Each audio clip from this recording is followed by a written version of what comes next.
আজকের যে ঘটনাটা শেয়ার করব সেটা হচ্ছে চাঁপাইনবাবগঞ্জ জেলার ভোলাহাট উপজেলার এক গ্রামের ঘটনা। গল্পটি শুরু করার আগে বলে নেবেন কে কোথা থেকে আমার এই ভিডিওটা দেখতেছেন। আমি অবশ্যই তার কমেন্টের রিপ্লাই দিব। তো চলো গল্পটা শুরু করি। অনেক আগের কথা, সেই গ্রামের একবারে পূর্ব পাশে একটা ঘর নিয়ে থাকতো শরীফা বিবি।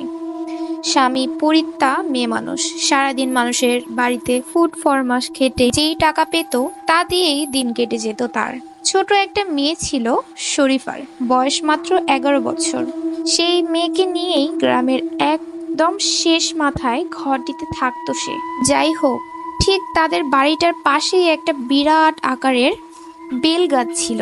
সেই বেল গাছ নিয়েই গ্রামের নানান কথা প্রচলিত ছিল। মাঝে মাঝে নাকি সেই গাছের নিচে একটা লোককে বসে থাকতে দেখা যেত। লোকটিকে যখনই দেখা যেত তখনই নাকি দূরে কোথাও কুকুরের কাদার আওয়াজ পাওয়া যেত। মার্চ মাসের কোনো এক রবিবারে শহর থেকে নিজেদের দোকানের জন্য কেনাকাটা করে ফিরছিল একদল গ্রাম্য দোকানদার। সংখ্যায় তারা 12 কিংবা 15 জনের মতো ছিলেন। রাত তখন 11টার মতো হবে। শরীফাদের বাসার কাছে আসতেই তারা দেখতে পেলেন সেই গাছের নিচে লোকটি বসে আছে এবং লোকটিকে ঘিরে আছে একদল মানুষ আকৃতি ছায়ামূর্তি। প্রতিটা ছায়ামূর্তি আকারে যেন মানুষের প্রায় দ্বিগুণ। তারা সবাই দেখে দম বন্ধ করে দাঁড়িয়ে থাকেন। মিনিট খানেক পর